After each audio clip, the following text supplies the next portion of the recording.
كده انك ترفع الميه من غير كهرباء، من غير سولار، من غير موتور، وتوصل بيها لارتفاع ممكن يعدي 30 متر كمان.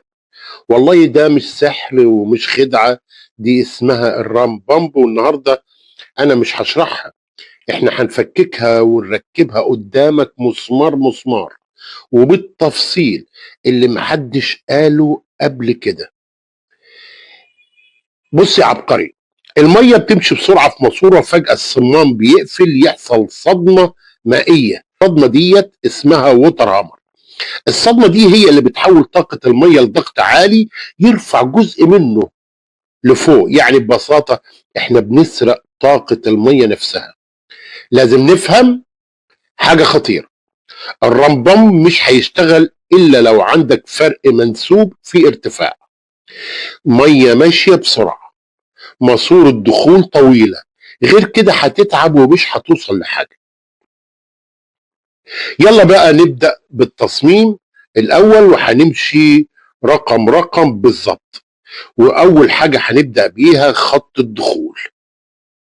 رقم واحد اللي على يمين الشاشة ده، هو ده الصمام 1.25 بوصة. ده بداية النظام، بيتحكم في دخول المية. احنا ماشيين بالترتيب. رقم 3 اللي بعديه سيبنا 2، مجرد ربط بين الأجزاء. عندك رقم 2 اهو حسب الرسمه، ده تي 1.25 بوصه، وده قلب اللعبه، الميه هتتوزع. صمام الصدمه اخطر جزء، رقم 4، ده اخطر جزء، متأرجح، نحاس. ركز هنا كويس، اللي هو رقم 4 لازم نحاس، لازم تقيل، لازم عمودي، ده اللي بيعمل الضربه، ولو خفيف المشروع كله بيقع. خط الضغط 5، هنا بقى ايه؟ صمام زنبركي، ده بيحبس الضغط وبيمنع رجوع الميه. رقم ايه؟ 5. رقم 12، ما هو رقم 2 زي 2 اللي قبليه. رقم 12 دي حلمه. الحلمه ديت عباره عن وصله، عباره عن 1.25 في 6 بوصه، بتطلع لفوق ناحيه حجره او غرفه الهواء زي ما انتم شايفين كده في الرسمه. رقم 13 دي عباره عن جلبه تحويل، بتكبر المقاس. حجره الهواء اللي هو قلب النظام 14، دي وصلت وصله 4 بوصه، و15 ماسوره البي في سي، ماسوره عاديه البي في سي اللي هي البلاستيك، الماسوره البلاستيك. 16 دي غطى الماسوره من فوق، واي سباك لو قلت له على الكلام ده هيعرف الكلام ده.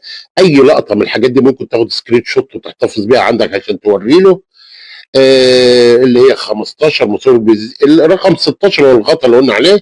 ده دول بيعملوا اللي هو 14 و15 و16، دول اللي بيعملوا حجره الهواء، وظيفتها ان هي تمتص الصدمه وتثبت الضغط. لكن في مشكله قاتله عندنا هنا، ال 18 اللي هي الهواء، الانبوب الداخلي. الانبوب الداخلي الهواء بيختفي مع الوقت. طب الحل ايه يا عبقري؟ الحل ان احنا بنحط انبوبه كاوتش منفوخه جوه، كده الهواء مش هيضيع والمضخه تعيش لسنين. طيب هنوضحها اكتر. خط الخروج والتحكم 6، ده تي اللي هو 3/4 بوصة في رقم 6، تي 3/4 بوصة.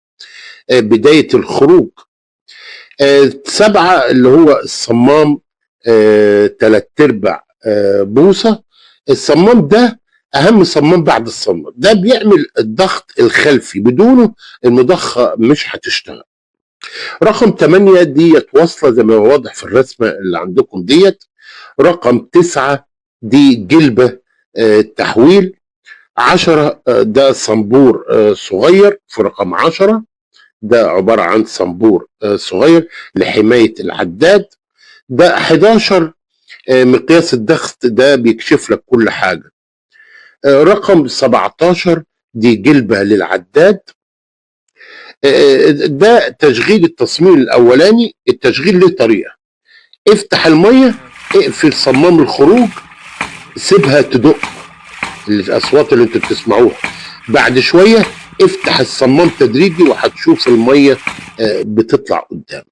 تيجي بقى للتصميم الاخطر، ده نفس اللي موجود على الميديا وعلى اليوتيوب في كل مكان. ده نفس التصميم الاولاني، بس حل مشكله الهواء للابد. عمل ايه؟ ضاف هنا اهو زي ما قلت لك، ضاف كوع بيحول الاتجاه رأسي. ده في رقم 19. رقم 20 وصلة معدنية.